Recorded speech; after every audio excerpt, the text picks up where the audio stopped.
ಮಲೆನಾಡ ಸಿರಿ ರಸಋಷಿ ಕುವೆಂಪು. ಅಚ್ಚ ಹಸಿರಿನಿಂದ ಕಣ್ಮನ ಸೆಳೆವ ವಿಸ್ಮಯ ತಾಣ ಮಲೆನಾಡ. ಬೆಟ್ಟಗುಡ್ಡಗಳ ಖಗ ಮೃಗಗಳ ಝರಿ ಜಲಪಾತಗಳ ಲತೆ ಬಳ್ಳಿಗಳ ಕಲರವದಿ. ಸುಂದರ ಪ್ರಕೃತಿಯ ಒಡಲಲ್ಲಿ ತೀರ್ಥಹಳ್ಳಿಯ ಕುಪ್ಪಳ್ಳಿಯಲ್ಲಿ ಉದಯಿಸಿದ ರವಿ ರಾಷ್ಟ್ರಕವಿ. ಶ್ರೀ ವೆಂಕಟಪ್ಪ ಶ್ರೀಮತಿ ಸೀತಮ್ಮನವರ ಪುತ್ರರತ್ನ. ಪುಟ್ಟಪ್ಪನವರು ಡಿಸೆಂಬರ್ 29, 1904 ಜನಿಸಿದರು. ಶ್ರೀಮತಿ ಹೇಮಾವತಿಯವರ ಪತಿ ಹಾಗೂ ಶ್ರೀ ಪೂರ್ಣಚಂದ್ರ ತೇಜಸ್ವಿ ಇಂದುಕಲಾ ಚೈತ್ರ ಹಾಗೂ ತಾರಿಣಿಯವರ ಪೂಜ್ಯ ಪಿತ.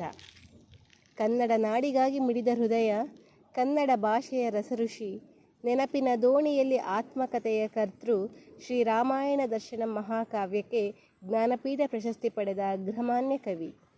ಕಾನೂರು ಹೆಗ್ಗಡತಿ, ಮಲೆಗಳಲ್ಲಿ ಮದುಮಗಳು ಕಾದಂಬರಿಗಳ ಕಾರ.